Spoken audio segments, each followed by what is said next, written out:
Beautiful. Forgot to turn on the old iPad. Oh man. Friday.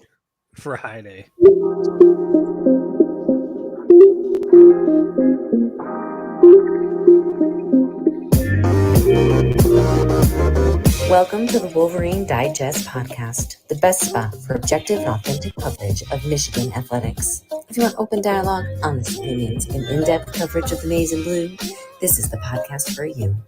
And now, here's your host, Brandon Brown, joined as always by Chris Bradler. Cause it's Friday, you ain't got no job, and you ain't got shit to do. I'm just gonna start by saying go blue. There you have it. There you have it. We're rolling in. Forgot to turn on the iPad at the onset there, but I don't think anybody was in here yet, so it probably doesn't matter until we put this up on the podcast. You'll hear my little... You don't think they caught it? You don't think they caught your mistake out there? According to StreamYard, there wasn't anybody in here yet. But no, every time I plug in and unplug the iPad, I have to give my computer access to like use it as a soundboard every time, and I forgot to do that this time. So anyway, very, very technical. It's a little technical, but it's pretty simple. I just forgot to push the button this time. But anyway, we're here on a Friday night, man. Feeling good about a lot of things. One being Michigan's matchup with Maryland tomorrow afternoon. We will get into that very specifically a little later on. And man, Michigan basketball tonight. How about a 12:30 tip off for a basketball game? I mean, we're going to be well done with the podcast. All the stuff's going to be published for the day. Probably have a couple things published and ready to go for tomorrow morning before the game even starts tonight. So that's going to be a late one. I will put together a post-game recap, the 5 takeaways that I always do. Hopefully it's a win this time. But yeah, that's a late one. 9:30 out in Vegas is even kind of a late start. But dude, I'm already struggling. Like with the time change, and it's getting dark out early. Like I think it was like 5:30. I was talking to my wife. I'm like, I don't know that I'm going to be as good on the podcast as I normally am. Like normally on the show, I'm great. I'm full of energy. I'm funny. I'm hilarious. I'm good looking. Like people love it, but I'm concerned. I don't know that I can bring it all tonight because I'm a little sleepy. You got to bring it, dude. We got to buck up. It's Friday night. All right. We should be good to go. We're going to talk about the basketball game real quick. It's kind of one of those weird things. Like the basketball game's not for several hours. So we're people watching right now. It's good. But if anybody listens to this tomorrow morning or through the weekend, obviously the basketball game will be over at that point. But anyway, I mean, Michigan's expected to win. They're favored by 12.5, but I guess we'll start right there with the time. How weird is that, do you think, for these guys to it's freaking midnight, 12:30, and they're just starting the game? I mean, they're young. They're going to be up. It's not like they're going to be dragging like us old guys, right? But that's got to be a little bit weird on the body clock to get a basketball game going at 12:30. It's strange. I didn't do it for sports, but in my previous career, I was traveling all over the country for sales, and you would be in Vegas often, would be on the East Coast, and you would feel it. But I feel like once your feet are on the ground, your body just sort of like acclimates to wherever you're at. You might feel a little bit tired, but these guys are pros. They're trained. They're obviously in much better shape than you and I are physically, mentally. So I would expect them to be ready, good to go. Yeah, I mean, that's a good point from Matthew. I mean, they'll literally be playing until like 3 a.m. They're like that's pretty substantial. I think I'm with you though. I think they'll be fine. Certainly looking for a bounce back after the tough loss to Seton Hall. I don't know a lot about UNLV. Full disclosure, I haven't really studied up on them yet. I planned on doing that a little bit before the game to kind of get myself prepared for the write-up and what to look for and stuff like that. Tony Petrosky, absolutely not. Chris will not be wearing pants by the time that game tips off. I don't think there's... No. You're lucky I'm wearing them now. I mean, when the sun goes down. Let's be honest. There's no freaking way that Chris will have pants on at that time. All right, so the basketball game will get going at midnight, 12:30, run until 2:30, 3 o'clock in the morning. I would assume other people are going to put some stories out. I will try to have mine pretty much written before the game ends and then just publish that bad boy, go to bed. We get up tomorrow. Huge game at noon between Michigan State and Ohio State. I know all Michigan fans will be tuned into that one, and then Michigan will kick things off at 3:30 out in College Park. And for that, to get yourself prepared. Yesterday, I recorded with Ahmed Gafir. He runs Inside the Black and Gold, has been covering Maryland football and basketball and sports for 6 or 7 years, going back to the Randy Edsall days, obviously through DJ Durkin. Michigan fans remember him. And then now under Mike Locksley. Locksley hasn't been very good, man. We talk about that in this thing. I'm about to run it here in a minute. He's 11-22, dude. I didn't realize he was that bad. Like, that's bad. 11-22 in seasons. Every year you kind of hear about Maryland being like, well, kind of got to watch out for the Terps this year. And then you don't have to. And it kind of looks like that for tomorrow. Michigan favored big. So without further ado, here I am in a different shirt. Oh, by the way, I almost wore the same shirt again just to make it a clean sweep through the week. Like a uniform. It's officially uniform like my podcasting uniform at this point. But I didn't, and I also have a different shirt on in this video. So it is what it is. Here we are. Here I am talking about Maryland with Ahmed. Really good stuff. He gives us about 18 to 19 minutes of, who's doing what, how good is Talia Tagovailoa, what's Maryland good at, what are they bad at, and then he gives his prediction for the game as well. So keep it locked and listen to what he's got to say. Really good stuff. We are now joined by a special guest to break down the Maryland Terrapins. We are joined by Ahmed Gafir from Inside the Black and Gold. You've been covering Maryland for 6 or 7 years now, some ups, some downs. We're going to get into a little bit of that today, but thank you so much for the time, man. Appreciate it. Absolutely, Brandon. I appreciate you having me on, man. Well, let's get right into this season right now. You said you've been there since Randy Edsall was there, so it's obviously there have been some ups and some downs over that time. And this season's kind of felt that way a little bit. Right now, the Terps are 5-5, but man, some of the losses against the better teams have been like pretty lopsided. I just wonder, what's the vibe coming into this weekend's game? Another good team in Michigan. The spread's pretty big for being the home team. I think it's 14.5 right now. The Wolverines are favored by. What are Maryland fans thinking about this season right now in 2021? Yeah, I think Maryland fans, kind of that first 4 weeks of this season at least, there's a lot of optimism kind of just with year 3 starting out 4-0, seeing the offense kind of clicking on all cylinders. And then, the Iowa game happened. And I think it was just kind of the way that Maryland lost. It wasn't, the fact that they lost the game. It was the fact that there was kind of questions about effort and consistency in that game. And you didn't really see effort. That was something that really came up after the fact that fans were noticing, but you definitely start to see some fans that are a little bit pessimistic now, wondering whether Maryland can turn the tide. And then there are some fans that see that Maryland is remaining more competitive against these top teams like the Penn States, like the Ohio States, like the Michigans, and that wasn't the case a couple of years ago. So I think you're starting to kind of see a little bit more polarization, but I think just with, like I said, just from covering Randy Edsall to DJ Durkin and now under Locksley, you definitely still see a lot of these fans, especially the local fans that acknowledge that Locksley is a guy that, just being a Maryland guy, knowing and having that touch, that feel for what needs to be done from recruiting to improve the roster talent.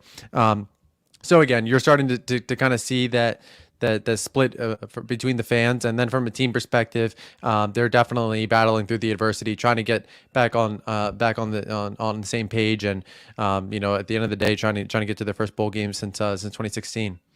Well, they're a game away from that. We'll see what happens this weekend. You mentioned Mike Locksley a couple times there. It's his 3rd season. He's just 11-22. I mean, that's not a great mark.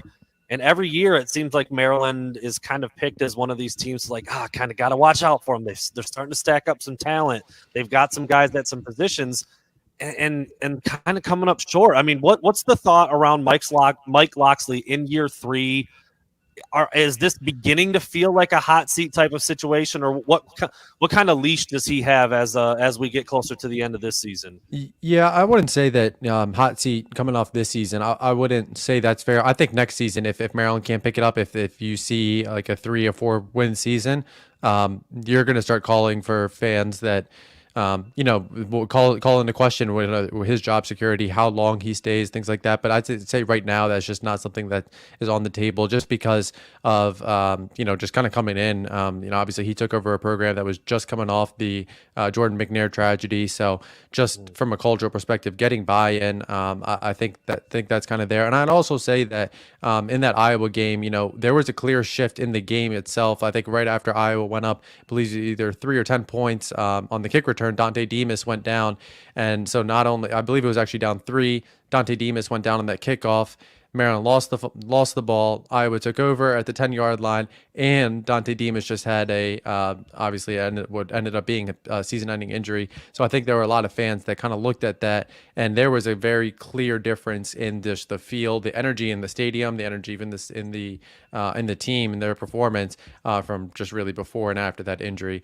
So I wouldn't say hot seat just yet. I think fans are kind of mindful, and I would say that with at the receiver room, they just lost another receiver heading into this weekend's game in Marcus Fleming, and he's the third receiver joining Dante Demas and Jashawn Jones. So Jashawn Jones and Demas, those were the top 2 guys in that receiver room, especially Demas. I mean, he's a NFL caliber receiver and kind of replicating his success, his skill set, and just with that 6'4" frame, he's just a guy that can really go up and get those balls in the red zone, and then he does a really good job just getting into that second level on the crossing routes, things like that.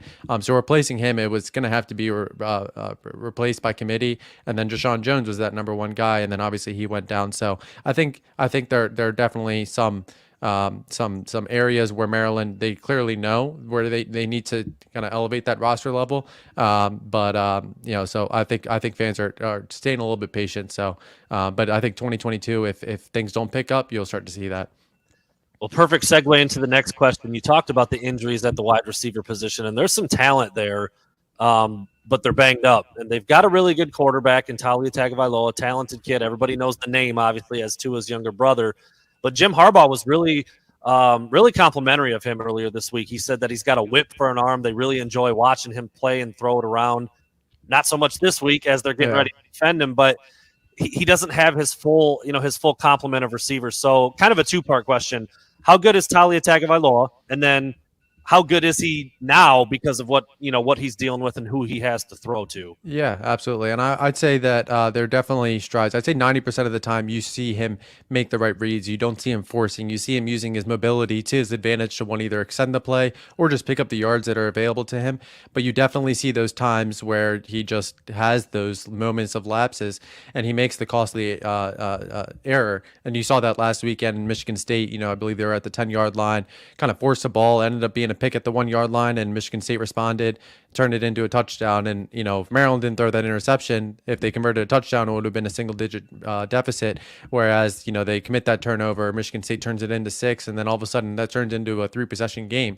So it's just you just see those are definitely the areas where he has that the room to grow. But you definitely see again, it is the 90%. So when you do see some improved decision making and the awareness there is some credence to that because he has shown it at times. It's just there when those lapses do happen, it happens and it ends up being very costly. But I will say that Locksley, he did mention earlier this week that they have this philosophy where it's in the red zone. You either what was it? You go upfield or you check down essentially. So essentially, Locksley acknowledged that in that on the interception, he had a guy in the flat, so things like that. So I'd say he does have the arm strength. The RPO game is definitely available. I think he has a very good grasp of just what Mike Locksley, what offensive coordinator Dan Enos wants to run.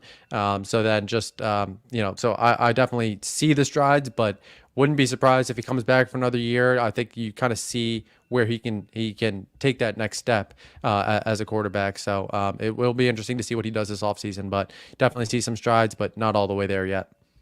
And on the other side of the ball, this is probably what most Maryland fans and people in the program would say is their, kind of their downfall. They give up a lot of points. Their defense isn't stopping a lot of people. I pulled a couple of the numbers. They're 77th against the run. Michigan loves to pound the ball. They love to run it. I feel like they'll probably be able to do that. They're 105th against the pass and 102nd in points per game given up at just under 32. So, they're not stopping people. They've got an offense that can be explosive and score some points, but they're also giving up way too much on the other side.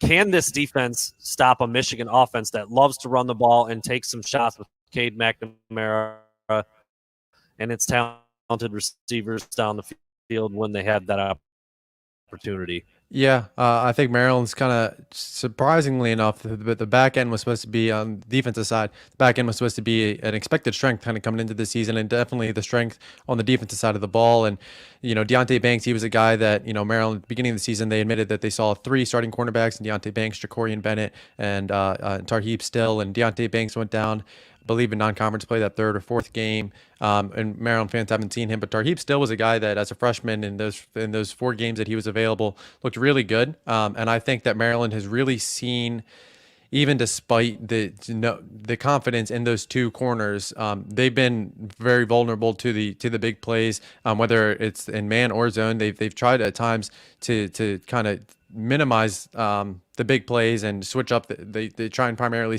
play in man coverage, switch it up in zone. But Penn State, they capitalize even on that zone coverage. A double move by Jahan Dotson beat Nick Cross to the safety, and Dotson found the end zone for his first touchdown. So right there, I think you kind of saw that. I guess just the area of concern, really. But Maryland, Locksley seemingly week in, week out through conference play. You've seen him talk about, just Maryland defense giving up the big play. So it's been a little bit of a surprise just seeing how frequently the opposing offenses are able to attack. I think the biggest thing on the defensive side of the ball that Maryland sees is the improved defensive line play, and I think that's kind of been able to help a little bit. It's just doing it consistently against some of these bigger teams is kind of been a question mark right now. Well, Michigan's defense has been pretty good. They had the 1 lapse against Michigan State where Kenneth Walker ran wild and that's their only slip up all season. Michigan fans are getting really, really used to and really excited about watching Aiden Hutchinson and David Ojabo come off the edge and pile up sacks. I mean, both guys might beat the single season sack record for Michigan history in the same season, which is crazy to think about. I know I'm sure Talia Tagovailoa has been watching film and keeping an eye on those guys. What's the offensive line situation like for Maryland at the tackle spots specifically, where they're going to have their hands full against these 2 guys? Yeah, it's going to be interesting because going into the Penn State game, Maryland actually made a shift on the offensive line. So they brought in, heading into the season, they brought in a JUCO from Hutchinson. His name is Eric Harris. He had started up until that point, but after the Penn State, or in the Penn State game and since then, Spencer Anderson, he's a veteran who has experience playing inside and out.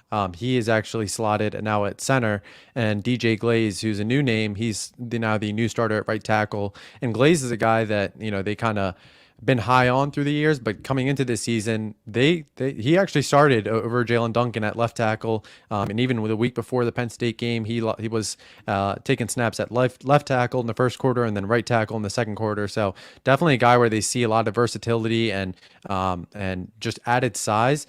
And I think that Maryland's offensive line has been a surprise because kind of coming into the season, there were just a lot of new pieces, lost 2 starters from last year, and then you're relying on a JUCO guy who arrived in July to kind of anchor that offensive line. So that's a big ask. So just kind of this move, Locksley's he's mentioned, and obviously, if you know football, that center and that middle linebacker, kind of the captain of your offense, kind of helped get everything situated and things like that.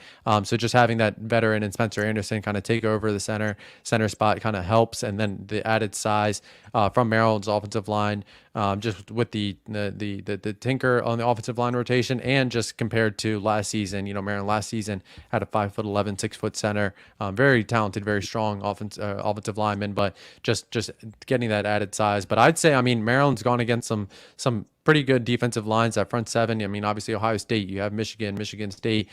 Michigan State, obviously this is Michigan, so you guys acknowledge that Michigan State has a little bit of room to grow. But just going against in that Big Ten style of play, they're going up against some very good defensive lines. But Michigan's, it's kind of hard to say that this isn't the best defensive line they're going to face this season. Like you said, Aiden Hutchinson, David Ojabo. I remember Ojabo was a guy that Maryland recruited out of high school pretty hard as well. So I think that's kind of where Maryland fans have their eyes set. They know that if Maryland wants to be able to establish anything, and Michigan does a really good job containing the run as well. So I think that's going to be where Maryland's going to have the biggest issues. Where definitely if Maryland wants to move the ball, they're going to have to seal the edges. Maryland hasn't done well this year establishing the run, so it's going to be interesting. But my expectation is that Michigan's front four is going to be able to find success, especially on the edge against these Maryland tackles. Well, you kind of started to do it there, and I've kind of asked you position group as we go here, but give me the overview in a nutshell. Maybe how the game starts, what do you think it'll feel like in the middle, and then how it might wrap up towards the end. And if you've got a prediction, I know I'm putting you on the spot a little bit here. It's only Thursday, but if you've got a prediction, how do you see the game playing out, and what do you think the final score might look like in College Park on Saturday? Yeah, I thought that against Penn State, I'll admit it, I was a little bit pessimistic, and I kind of, ever since that Iowa performance, I've kind of been outspoken and saying, Maryland's going to have to show that they can hang in order for me to say that I think they can hang. And I'd say that against Penn State, there were, they had a shot at the end. I mean, it was an 8-point game, and just again, it was a bad route, bad throw, and ended up leading to a pick six. So I think that Maryland, I don't think that they definitely can get blown out like in years past. I think this Maryland team has shown a little bit more fight, and even if they go down with an early 14-point deficit, I think that it's going to be a little bit tough. I have Michigan winning. I believe I said 31-13. I think I saw the spread. I know you said 14.5. I think I've seen anywhere between that 15.5. So kind of in that range. So, but I do think that Michigan's going to cover.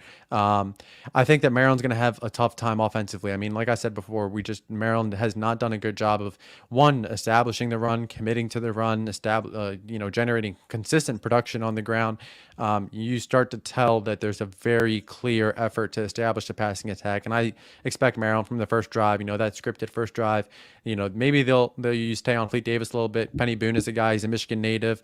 He's a guy that he's kind of stepped up and I believe led the unit last week in rushing yards.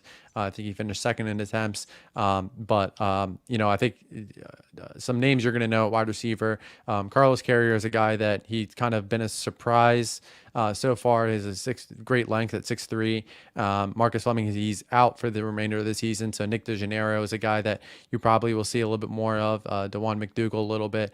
So Rakeem Jarrett is obviously that alpha dog. He's the number one in the room.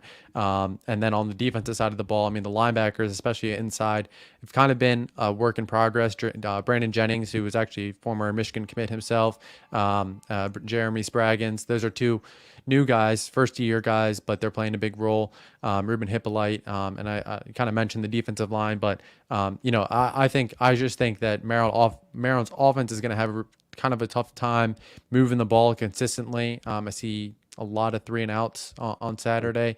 So I think this Maryland team, again, I think they're going to show more fight than Michigan fans have seen over the years. I think this isn't kind of like Rutgers, where maybe five years ago, where you kind of guaranteed it as, I think it was that first game. What was it, 70-0 or 70-3 under Harbaugh? It was 78-0. Yeah, it was a beatdown. So I mean, you don't see that out of this Rutgers team anymore, and I don't think you see that out of this Maryland team. So again, I kind of see it. I think I said 31-13. I'm kind of sticking with that. It'll be interesting, but I would say I have heard of some optimism and some energy just surrounding on the fact that this is senior day, and these guys, again, like I mentioned, just covering through all these coaches. These are the guys, the senior classes, the guys that, they were teammates with Jordan McNair, and they stuck through it, and they have been through hell and back when there was no coach and they just had to deal with media. So there's a lot of emotion that some of these guys are kind of moving past. So I think it's going to be interesting, but again, I think Michigan's going to get their 10th win this weekend. There you have it. Very good stuff from Ahmed. He's been covering Maryland for several years now. So Michigan fans, he picked Michigan to win. You got to, I swear, man, I think every single guest I've had on this year has picked Michigan to win. And I come away thinking well, they're the expert. They must know how to go, right? Yeah, we'll see. Will you be in attendance on Saturday? What's the outlook for the home environment? You mentioned senior day. Obviously, that's kind of cool. But what's the vibe around the stadium at College Park? I've never been there. I'm not going to be there this weekend. But what do you anticipate? Yeah, I'd say that Maryland, if you're kind of, maybe know a little bit about, Maryland has kind of struggled with fan engagement over the last 10 years. But I'd say this year, the biggest takeaway is the students. The student section has actually been full pretty much every game. In the Penn State game, a couple of years ago, these past couple of years, excuse me, you saw a lot of Penn State fans, but I'd say that you saw more Maryland fans get in there. I will say that I'm obviously, I know Michigan travels really well. They have a huge presence in the DMV, so it's going to be a lot of Michigan fans that I'm fully expecting. But overall, I think this is going to be close to a packed house between the Maryland fans, between the Michigan fans, just all these guys getting out. So I think I think it'll be a good atmosphere. It's been something that I was kind of hopeful to see, just because, like I said earlier, just Maryland's really struggled with this fan atmosphere. I actually specifically remember Deshaun Jones when I talked to him out of high school, and he visited for the Michigan game during his official visit weekend, and he was like, "Yeah, there were no fans here. I want to come here, and I want to change that." And that was really the first time it ever kind of stuck out where a recruit turned that into a positive. But Maryland, the fan engagement, even despite some of the maybe some of the fan feedback after that Iowa loss, has been a little bit improved this season. So should be fun to watch. There you have it. Thanks so much, Ahmed. Appreciate the time, man, and we'll talk again soon. Yeah, absolutely appreciate you having me. All right, there you have it. As I said, good stuff from Ahmed. Gave us almost 20 minutes. I mean, he doesn't seem very optimistic. I mean, he talked about the weaknesses. I mean, like I said, that's how Michigan gets to 9-1 on the year, when you have guests from the opposing, the opposing media market come on and say, yeah, Michigan's going to win. It was that way with. Well, hey, somebody mentioned it in the comments though. We didn't have somebody Michigan State week, right? We didn't have somebody. We did not. I forget. So the Michigan State site for Sports Illustrated was going through a transition on that week. And that's right. Okay. Yeah. I've never really had like a buddy situation with the rivals guys over there. They don't like the Michigan rivals team too much, and I used to be a part of that, obviously. So it is what it is. So maybe that was the jinx. Maybe that's what it was. We also didn't have a full-fledged guest come on for Penn State either. I recorded with somebody ahead of time, and then our travels kind of got in the way for posting it, and I just didn't end up using the whole thing. I used parts of the video, and I used parts of what Mark said about the matchup to shape what I said and what I thought was going to happen, but he didn't actually come on and do a full spot either. So I don't know. I don't know if that was a jinx or not, but yeah, no jinx here. The expert from Maryland picks a pretty lopsided win. I mean, you could hear it in his voice. He wants to be hopeful. He wants it to be better than it's probably going to be, but it is what it is, man. I mean, Maryland has lost 5 games and they've been bad, man. They got blown out by Iowa. They got blown out by Ohio State. They got blown out by Michigan State. It's been every good team that they've played has rocked them pretty good. So you would kind of expect it to be the same with Michigan tomorrow. So we will see how that plays out. All right. You ready to get into calling me dumb, calling me smart? I love it. Yes. That's my favorite part, man. I've been waiting for this. This will be what wakes me up. Let's get it. I will say, I saw somebody say, just waiting for the live version to come back. And I was thinking, I'm getting anxious. I'm like, I have like anxiety because I want to come back and talk. And I know it's coming because I recorded with him yesterday. I'm like, I want to say some things now. All right, here we go. Let's do it. Chris, I think Cade McNamara will throw at least 2 touchdown passes tomorrow. No, that's smart. That's smart. He's been on a roll. And I think especially after this last week, I just think he's really fully stepped into now that, I'm not saying he hasn't played that role all year long, but I just think he took another step in his growth process on Saturday. I think he's playing really well. I think he's playing extremely confident. And I think Michigan is going to make an effort to move the ball through the air, even though they're probably going to be able to rush the ball with Hassan Haskins at will. I think you're going to see a healthy dose of Cade McNamara in the passing game. I think it's a smart call. All right, dude. All right. So Eric All scored the huge game-winning touchdown against Penn State. He did. That was his first ever touchdown at Michigan, which is, I mean, even saying it, I'm like, let me put it this way and see even how much crazier this way sounds. It took Eric All 27 games to score a touchdown. It's crazy. That's wild. That is wild because he's so talented. Michigan, Jim Harbaugh has obviously said that he thought Eric All could be the best tight end to ever play at Michigan. I don't know if it takes that guy's 27 games to score a touchdown if he's that good, or you just haven't been using him right, or I don't know. You got the weird year, his first weird year. He's behind some pretty good tight end. Yeah, it is what it is. Eric All's going to score again tomorrow. He's getting in there again. 2 games in a row. I would love to see it, but based on odds alone and how things have played out, that's a pretty dumb call, Brandon. I mean, like you just said, it took him 27 games to score 27 games, touchdown, and now you think for some odd reason he's going to do it in back-to-back games. That might be one of the dumbest calls you've made. Awful. There you have it. Chris thinks I am dumb. All right. I thought this one was kind of fun. Normally we revolve our, our predictions and our things around statistics and, actual trends in the game. How about this one, Chris? Hassan Haskins will jump over a Terp tomorrow. He's going to jump over a Terp. That's easy money. You know that's going to happen. There's a couple things you can count on every Saturday when it comes to Hassan Haskins. 1, he's going to jump over somebody. 2, he's going to drag 5 or 6 defenders for about an extra 10 or 15 yards. And he's going to do that multiple times. So I would say that's a very smart call. You can count on Hassan Haskins for those type of fireworks. Yeah, we'll see if he does it again. I mean, he hasn't done it every game, but it's kind of become. It feels like it. It's like his thing. Yeah, it's his thing. So I think that I just kind of thought of it. I'll throw it out there. We'll see what he looks like. I expect him to play a lot. We haven't heard anything definitive on Blake Corum, but I mean, if I'm Michigan, I'm sitting him out again.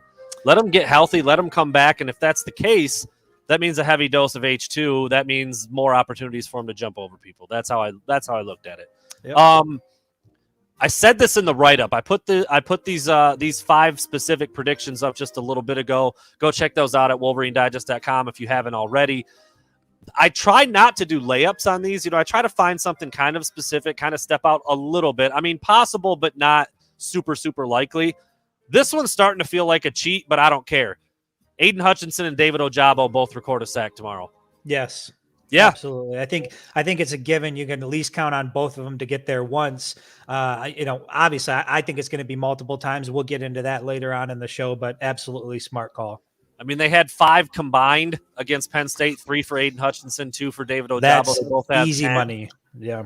They both have 10 on the year. They're both looking to break that record in the same season. Incredible year for Ojabo, especially because he kind of came out of nowhere. Like I said, I feel like it's a bit of a layup, even though it shouldn't be. When we talked about this at the beginning of the year, remember, I was always like, sacks always screw me over. Yeah. Nobody ever knows.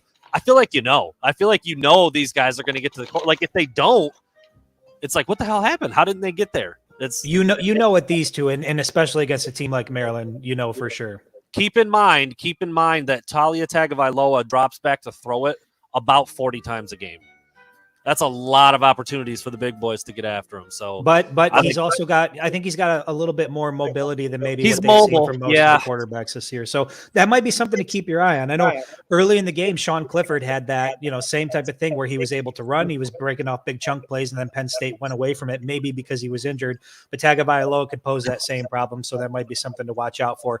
I am getting an echo. I'm going to exit out. I'm going to come back in. I'll be back in like 30 seconds. Okay, I was just going to throw up Cody's comment real quick. Is the frog's ass watertight? I like those things. Is the bear shit in the woods? Anybody else have any of those? Throw them up in the comments if you do. I like stuff like that, those old sayings right there. But no, I mean, I'm with you, man. I feel like I said in the write-up, like I'm saying right now, it feels like a layup. It feels like an automatic that David Ojabo and Aiden Hutchinson are going to get at least 1 sack. I mean, sacks are hard, man. The all-time record for sacks in the season at Michigan is freaking 12. It's hard to do.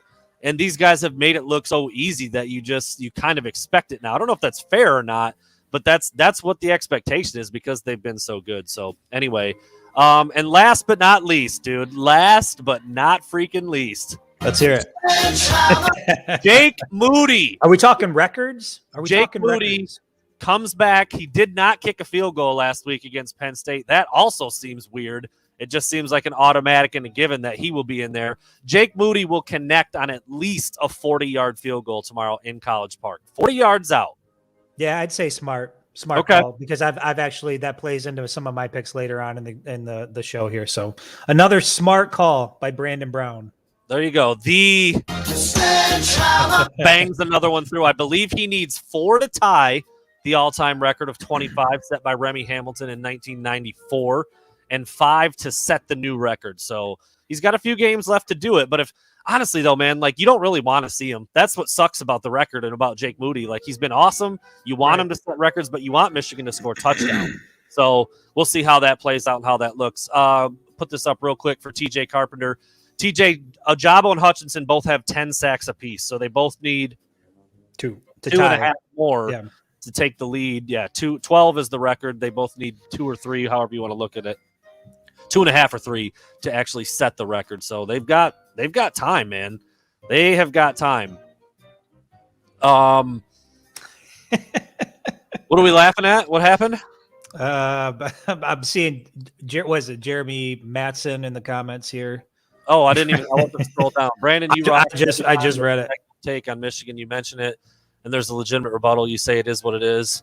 What are we referring to right now? I've been pretty damn positive over the last. I mean, they're 9-1, man. Like, I thought they'd be worse than this, and they're not. I don't really know what that's referring to. I don't think I've been salty at all, honestly. Well, I think I pretty much call it like it is all the way across. If it's good, I'll say it's good. If it's bad, I'll say it's bad. People have a problem with that, but that's asshole.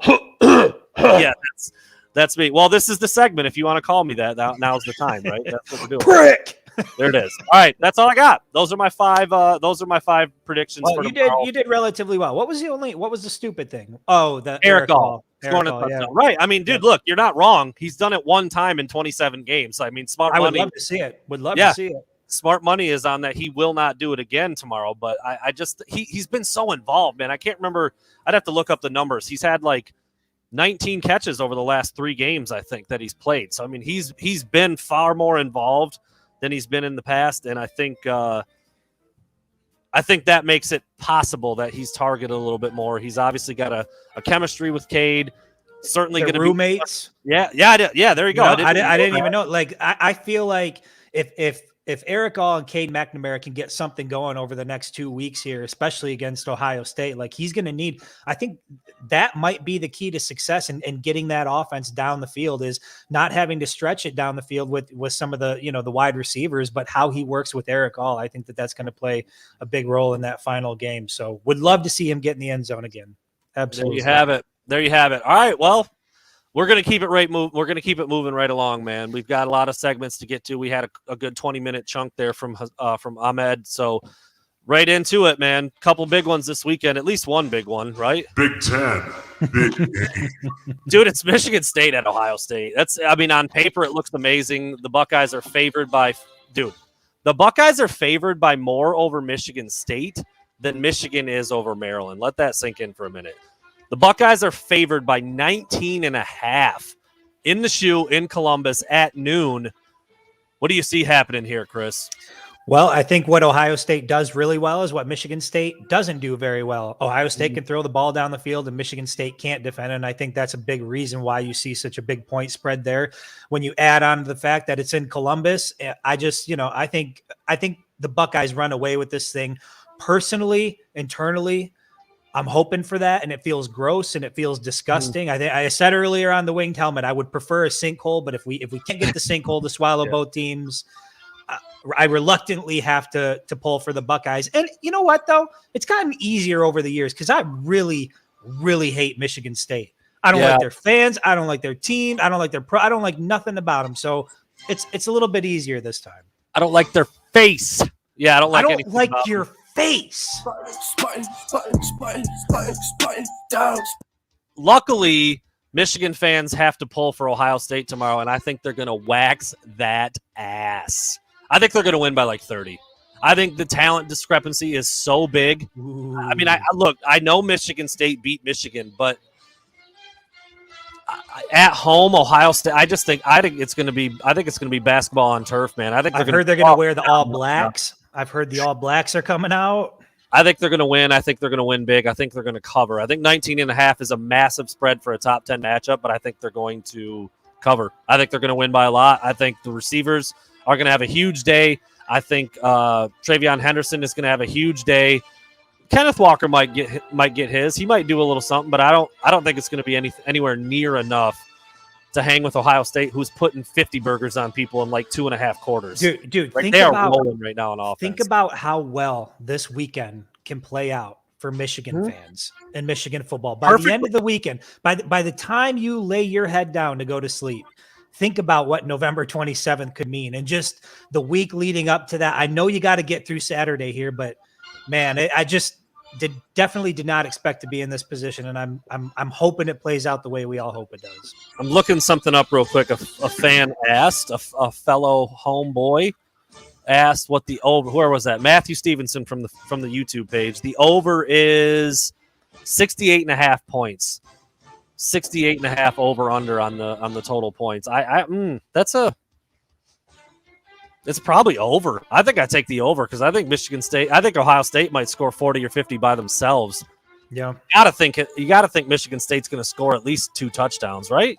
Yeah, absolutely. Ohio State's defense isn't amazing. I think Michigan State's going to score points. I just think Ohio State's going to score a decent amount more. I could see it being like a 27-42 type of game where it's still not a close deal. I will be shocked if Michigan State wins that game. I see a couple people in the comments saying they think I'll be shocked.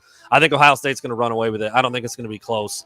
On the flip side, this was actually a little tricky. I mean, we'll see what you think, Chris. Big lame. Minnesota at Indiana, pretty freaking lame. I don't know what time about that. 3:30. It doesn't even matter what time. No, I don't care. It's pretty lame. It's a pretty lame game. I mean, Minnesota's favored by 7 in Bloomington. That number's a little interesting to me, but meh. There was another one that was pretty boring, but the only reason I didn't pick what was it? Purdue. It was Purdue Northwestern. First of all, on the surface, how lame is that one? Well, sounds lame, but I've got some interest in Purdue. You know why it's not quite as lame though? It's at Wrigley Field. That's kind of cool. Ooh, I didn't know That's that. kind of cool. That adds to it. I mean, I think Minnesota. I would tune in and watch it a little bit strictly for that. Like. I've got no interest in watching Minnesota at Indiana. That's where I was. That's exactly where I was when I saw that it was at Wrigley. I was like, there's a little intrigue there. The teams, whatever. But I'd turn that on at least to see what it looks like, see what's happening. Yeah. Purdue or Minnesota, Indiana. I probably won't see 1 minute of it, and I don't care. I'm fine with that. So yeah, it's a little sleepy in the. But none of the matchups were like horrible. Like, Minnesota's kind of hanging in there in the West. I guess they're trying to. It's not like the worst 2 teams matched up. Penn State and Rutgers, right? Just a boring game to watch. Wouldn't want to watch it at all. So that's what I came up with in the Big Ten. Minnesota at Indiana at 3:30. Yeah, like I said, when you're looking at the other one at Wrigley Field, it's kind of cool at least, even though the teams in that one aren't that awesome either. But anyway, I'll put Jeremy's comment back up there. Not enough characters to make my point. It just seems like nothing Harbaugh can do this year to make you believe. Believe what? I've been over Jim Harbaugh for like a year and a half. I mean, nothing's changed. He's done better this year than I thought he would. And I haven't talked once about like moving on from Harbaugh or like it's still time to get. It's not the time for that. It's not the time for that, and it's not appropriate right now. I still think a lot hinges on how that last game of the season looks. Like, dude, he's supposed to beat Maryland. He's supposed to beat. We've talked about this before. It's like, okay, if Michigan loses to Ohio State during that last game of the season, and then this class, do you think Aiden Hutchinson's like, damn, I'm glad we got those extra 2 wins for Coach Harbaugh? Dude, I've said it before. He doesn't give a shit about the winning percentage. Yeah, it's just a weird thing. Like, there's been these weird like skewed little stats, like Michigan, the only team along with. What was it? The 4 or 5 others? Yeah, it was Michigan. It was Michigan, Bama, Clemson, Oklahoma, and Ohio State. I think were the 5, and Michigan. And Michigan. And there was an attempt there to like put Michigan in the class, and like with the obvious big difference being like Michigan was the only one out of the bunch to never win a conference title, never even play for a conference title, never make the college football playoffs. So again, like if win total, and I don't want to look. I feel like we've been fair all year long and giving credit, giving credit where credit is due. When these guys go out and perform and take care of business, I feel like we give them all the credit in the world. But at the same time, when they don't and when they come up short, I think it's also fair to have that discussion. And so, yeah, I mean, they haven't played the biggest game of the season yet. And I think it would be premature based on the previous 6 years to all of a sudden say, hey, he's gotten the job done. The biggest game is yet to come, and we'll see. Hey, Jeremy. I've picked Michigan to lose 1 time this season. Once. Like, are you kidding me? 1 time at Wisconsin. That's it. I was very wrong, but that's the only time I picked them to lose. Preseason, I said 7-5. I mean, I'll own that all day. I mean, there's a million places you can go out there and find me saying that. I'm not hiding from that. They've been better than I thought. I think it's also fair to say that the other teams I picked them to lose against have been a lot worse than I thought. Yeah. Washington's terrible. Indiana has been terrible. You know, they beat Penn State. That was a good win. I didn't see that happening in Happy Valley. They also lost to Michigan State. I picked them to win that game. So, like, you know, let's call a spade here. I think I've been more than fair, and I'm picking them to win this weekend by a lot. And I'm going to tell you right now, I'm going to pick them to lose next week. So there you go. Call that unfair if you want. Call that being salty. Call that being a hater. I think it's just watching football and talking about what I see. That's what I think it is. So anyway, there you go. Dick. Couple decent games in the Big Ten this week. A couple snoozers, but that's kind of the way it is every week, right? I mean, that's how it works. Yeah. Chris, you know what we've got next, dude? It's over-unders. It's over-underers. I love it. What do you like better, over-unders or burning questions? Burning questions is one of my favorites. All right, here we go. Over-unders. I've talked a lot, Chris. Get us started. All right, man. I will kick us off here as soon as I'm able to pull up my notes. There they are. All right, Brandon, on Saturday, I've got the total points for Michigan and Maryland set at 50.5. 50.5. I'll go over, but it's by like a ball hair. I mean, because that's I got him at 51 points. We haven't given our exact. I know what you're talking about. That could be a lot. Whoa. It's one of my favorite ways to talk about a very slight margin. Well, anyway, I've heard that used the other way around, and it's equally as funny. Okay. I'll say over, but it's by a tiny bit. I mean, I guess I can say the score now. We'll get into the specifics later, but no. I've got Michigan winning 37. Whoa. I said 37-13. You said 50.5? I said 50.5. I guess I got to go under. I was thinking I had 51 for some reason in my head, but I guess it's like, what was the term? What was the measurement I used? the ball hair, the nut hair. It's very close. I'll say under by the smallest of margins. And I am over by an equally small margin, one ball hair. I think I've got 38-13, which would put me 51 points. So, slightly over. Ridiculous sex. Sex addiction. No, I don't, Jim. What's ball hair here or there? It's a Friday night. I'm in a good It's mood. a game of ball hairs. Could you say that? You could say that. I hope Think they about say it on 26 the broadcast tomorrow. Gus Johnson. Oh, good Lord. All right, let me compose myself. This was a topic of discussion last week. J.J. McCarthy did not play against Penn State. Does he tomorrow? J.J. McCarthy over under 5.5 snaps. I'll say over because I do think Michigan will be in control handily here in the second half, and I would expect at that point JJ is going to get a little bit of time. If it's close, I don't see it happening, but if Michigan takes care of business, I think 5.5. Well, you got 5.5? Yeah, I would hammer the over. Yeah, I think so too. Same reason. I mean, I think Michigan should win by a decent amount. You get him a couple reps. Jim Harbaugh certainly aware that he didn't play last week. He's had to address it a couple times throughout the media, and it like I said, I'm not bothered by it, but it's a little weird because it's just different from what we've seen all season. So we'll see, man. I mean, expect Michigan to win by a lot. They're favored by quite a bit. I think McCarthy should probably get back in there. If not, yeah, Kyle over here, Kyle Bodkins from the Facebook page says if McCarthy doesn't play, it's not a good sign. I don't know if I would go quite that far, but I would start to think like that's noteworthy. If 2 games in a row he doesn't play at all after playing basically all season long. Weirdly, I mean, like we've said, we haven't loved the approach, but he's been in there, and then he wasn't. Then he wasn't against Penn State. So yeah, I would think that's something to keep an eye on. We'll see how it goes. All right. Well, we talked a little bit about this earlier in the show, and I'm sure you're probably going to have this in your over/under. So I'm going to ask it. I got David Ojabo, Aiden Hutchinson combined at 3.5 sacks on the afternoon.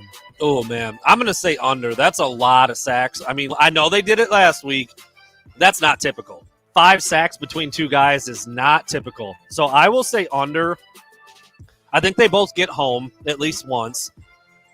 But to get 2 apiece, or 3, however you slice it, 2 apiece or 3 and 1 or whatever it would need to be to go over 3.5 is a lot, man. I'll say under. I think water will find its level a little bit on that. They're super good. They're gonna be super disruptive, but that's a lot of sacks. It will find its level, but it's not going to happen this Saturday. Okay. I would hammer the over. I think Hutchinson and Ojabo get at least 2 apiece. I just think they're going to be eating all day long.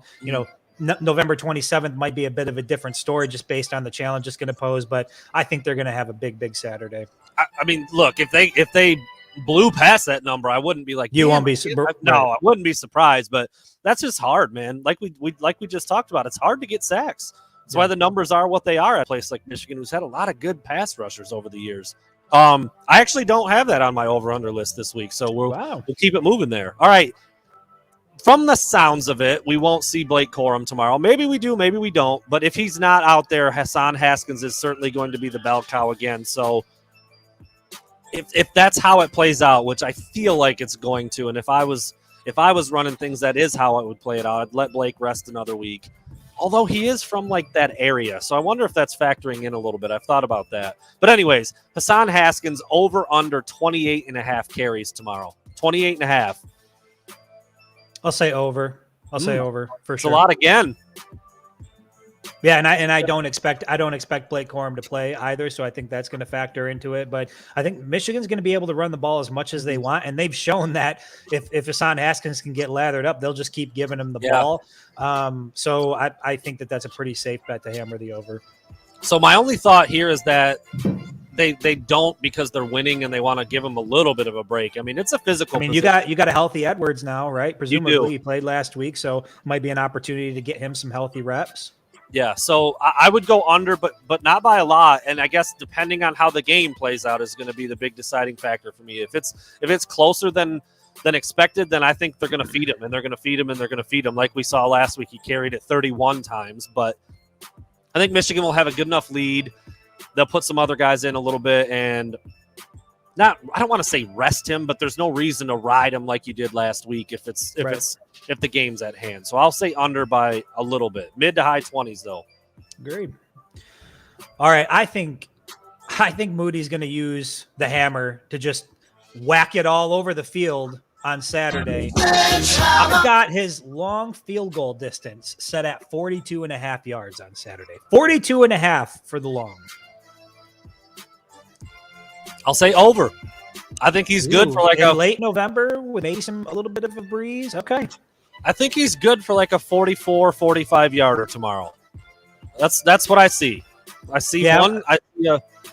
I take the under. One offensive series bogging down a little bit. He knocks through a long one. That's what I see. I feel like if it's that type of situation and it's short yardage, I think I would anticipate that Michigan will probably be going for it on 4th down. So that's kind of where I'm at. I'll take the under, but I could see it being, 38, 39 yards. I don't think we're going to get over that 42 though. Okay. So you set the number. That's what my crystal ball is telling me. 6, 8, 14. Had to count something up real quick for my next one. I forgot to put the total. I have the total that I'm picking, but there's a reason why I picked this number. Right on. Michigan wide receivers. Wide receivers only 12.5 receptions tomorrow. What I was counting up was against Michigan State, they had 15. Wide receivers in that game had 15 grabs. I set the number tomorrow at 12.5. It seems like over should be an easy choice, but it feels more. I'm gonna go over. I think it's got to be over. I think it's got to be over, so I'll say over. And it feels weird that it's like 12 receptions by all of your wideouts doesn't seem like a lot in a game. And I don't know this for sure. I didn't go through and look at all of them. I probably could have done that. I mean, it's not a huge deal for this segment that we do, but I would assume Michigan State was probably the high mark, don't you think, for receiving receptions? I would think so. Roman Wilson had 6 against Wisconsin. Yeah. I could go back and look. It doesn't really matter. The number's 12. Eric All had 10 catches that day. So obviously he was very involved. But I'm going to go under. I'm going to go under a little bit. I think Eric All is involved. I think Schoonmaker might be involved. I think you might see the running backs get some play in there. So I'll go under. I'm with you. Like, the numbers, that's not a huge number, but based on how the passing game has worked all season, I think it's going to be close to that. I might think, it might be at about 11 or 12. So I'll go under by a little bit. Right on. All right. I think you're up next, right? No, that one was mine. Are you sure? Oh, yeah. I'm sorry. Cause I'm rolling into, I've got Andrell. So I've singled him out specifically. You've got the wideout group. I've got Andrell specifically. His reception set at 4.5. 4.5 Saturday in College Park. Under. Should be over, but it's almost like he's only allowed to play within 20 minutes of his house or something. I don't know. Like, I don't know what's happened. He was the man against Michigan State, and he's played like not very much. Is it really possible that you can show up and just ball out one game like that and like not have that ever again or before? I don't know. I don't know, man. I mean, he very obviously showed something against Michigan State, and it just hasn't happened again since. I don't know why. I don't know how that happens. Yeah, okay, that's a good point. He did get dinged up against Indiana, so he hasn't played a lot since then, and there was probably some a pitch count type of thing, but I'll still say. He didn't play a lot before that either. I was going to say you've got 7 weeks before the Michigan State game to lean on as well, so I'll say under. I'm gonna get bold and say over. Okay. I mean, if he's able to play, if he's healthy, I would think, if Andrell Anthony is in the game, then to me that says he can catch the ball, he can play the game of football. So if he's hurt and he can't perform the way he's supposed to perform, I don't know why he's even out there. I would say I'm going to take the over. I'm going to go bold. I think they get the ball to Andrell Anthony. I think he has a big day. Are the Maryland secondaries anything to write home about? I don't think so.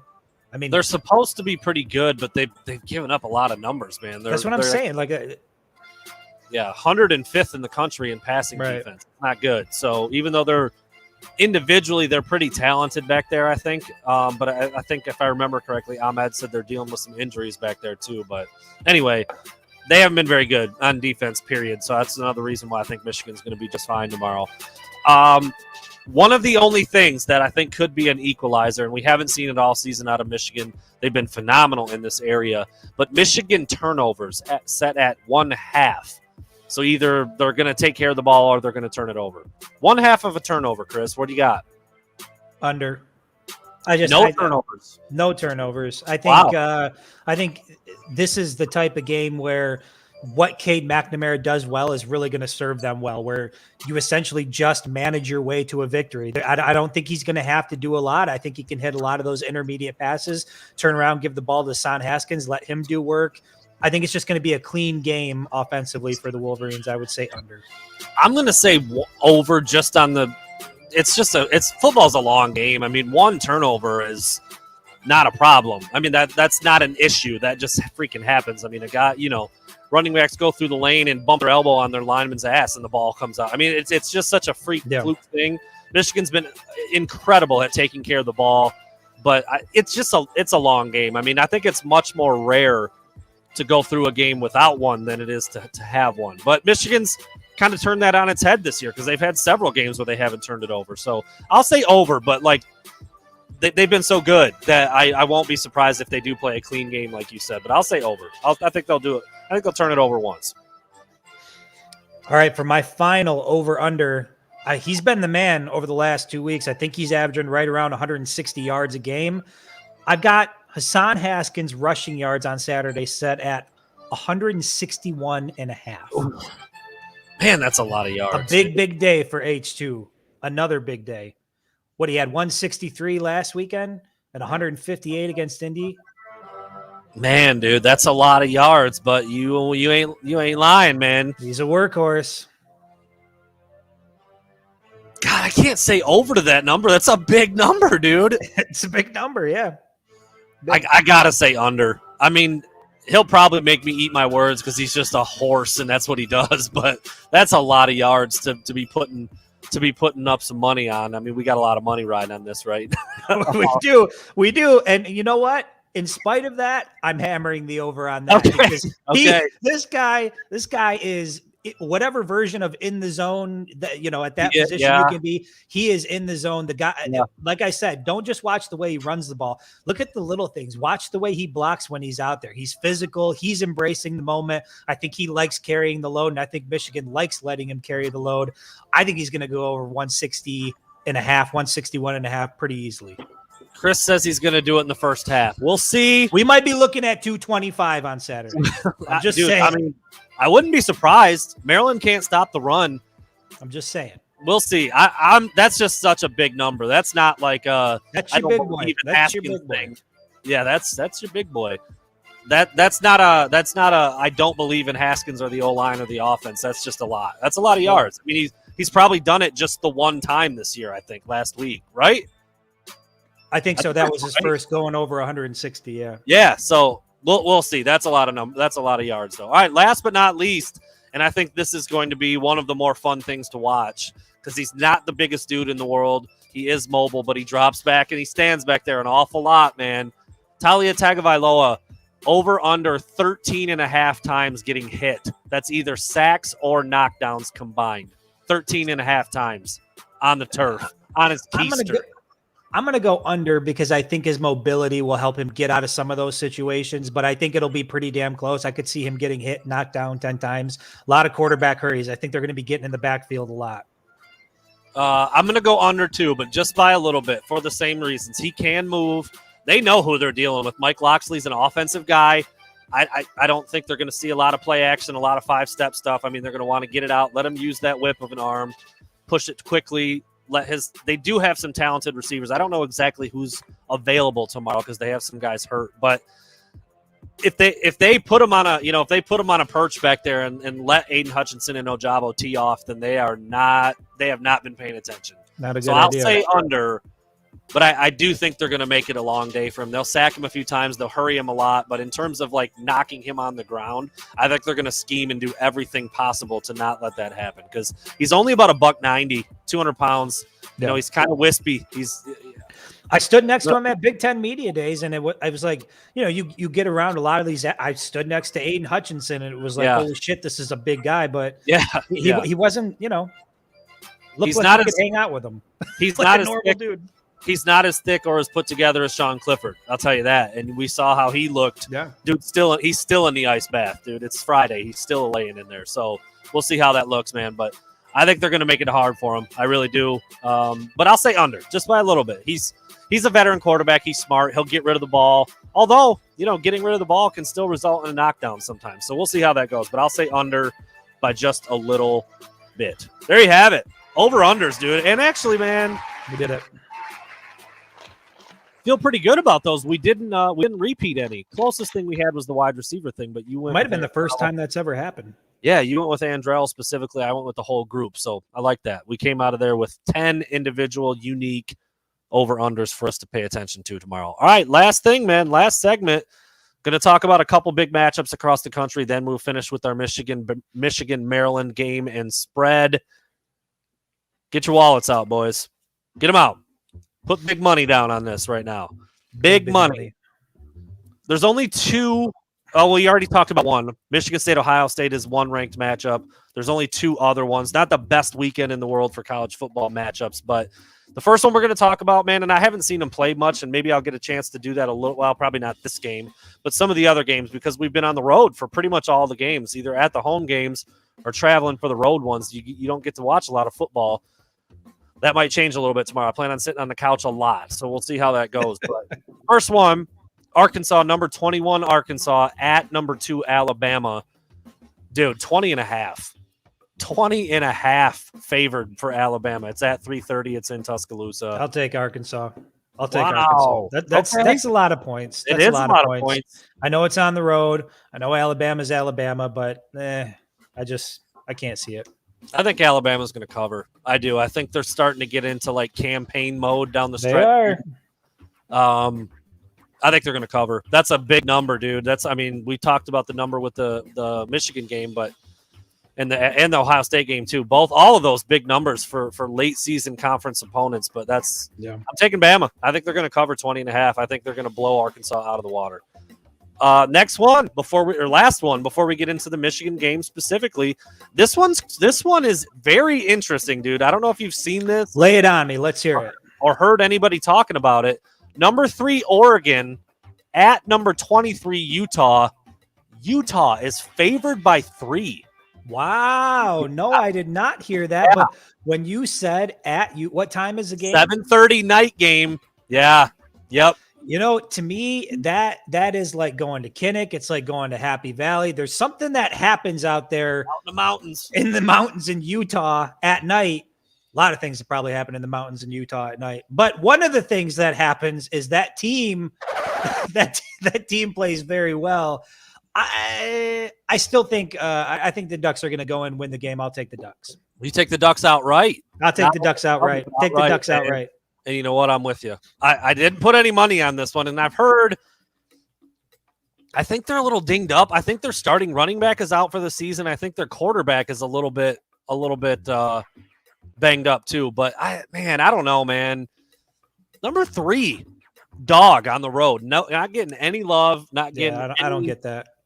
I think that's going to play into a little bit of a motivational factor on Saturday. Kayvon Thibodeau's a force off the end. I'm rolling with Oregon, but there seems to be a lot of people who think that Utah could be tricky on the. It's not an ideal place to play at night. That's for sure. Yeah. Michael's throwing up a stat here. If that's true, then you kind of understand a little bit why. Maybe that's not the exact number, but if Utah's 40-8 at home since 2013, then that's obviously that's a pretty good endorsement for the Utes. So we'll see. I'm going with Oregon, but they still got Whittingham out there. They do, yeah. And he's about it, man. He knows what he's doing. He's a business-like guy. They don't screw up a lot. He's carved out a nice little comfy spot out there in Utah.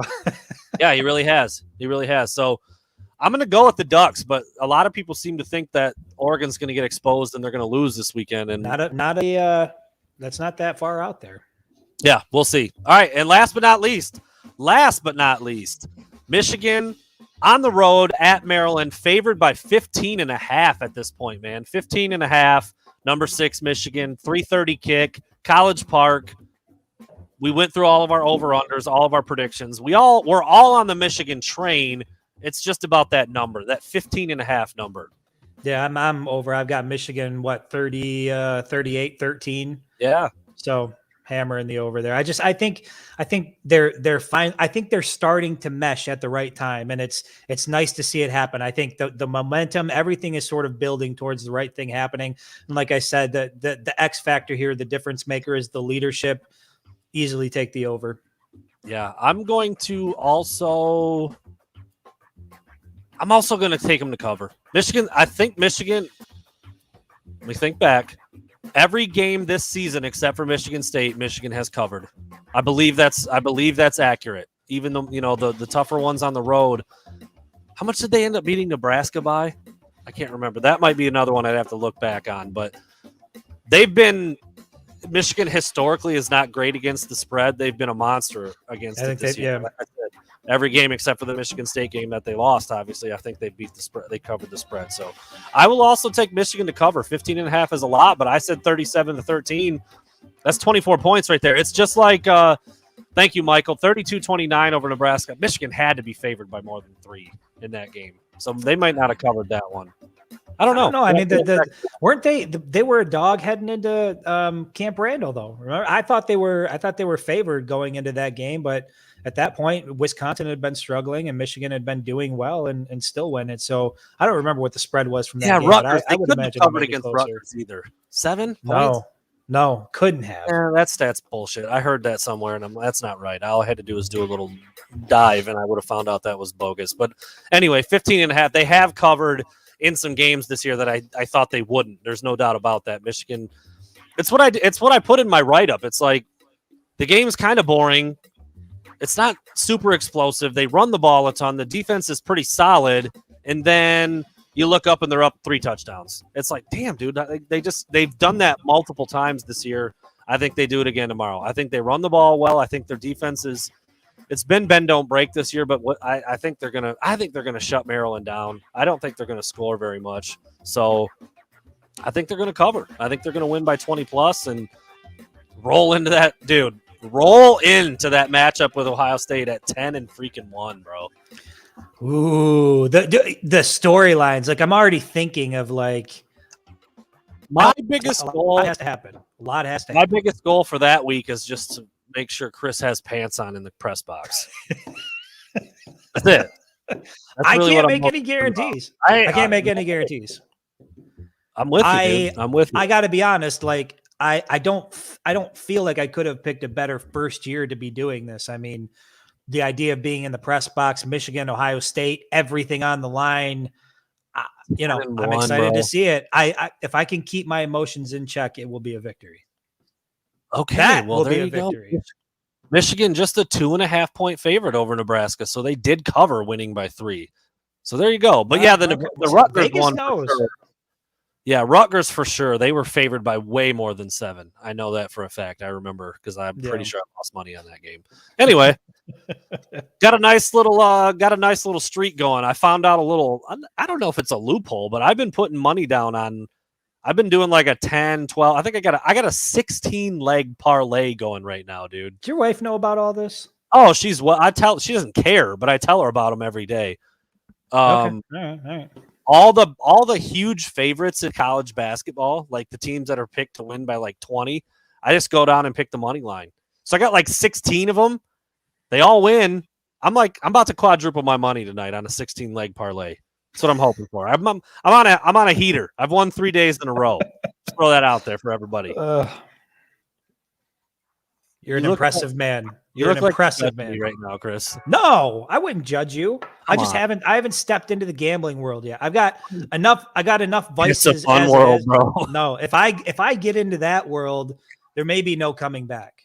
I may just change forever. I might start walking around wearing like suits with big pinstripes, trading stocks. I'm in a glass case of emotion. Chris is like out on his ass. Bro, I need a front this month, bro. I lost everything. That would happen.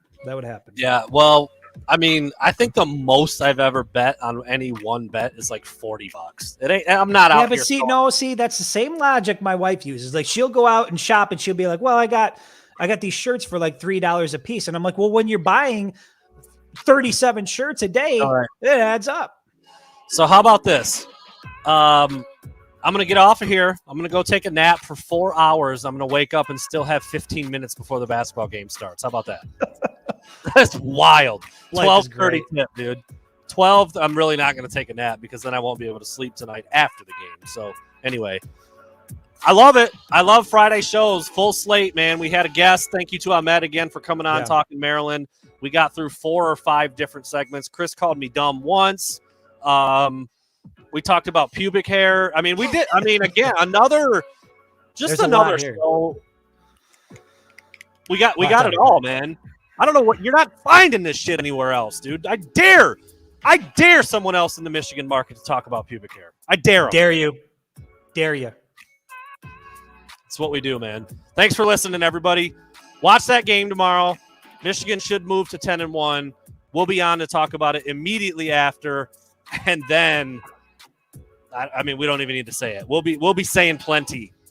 Thanks for listening, everybody. We'll see you.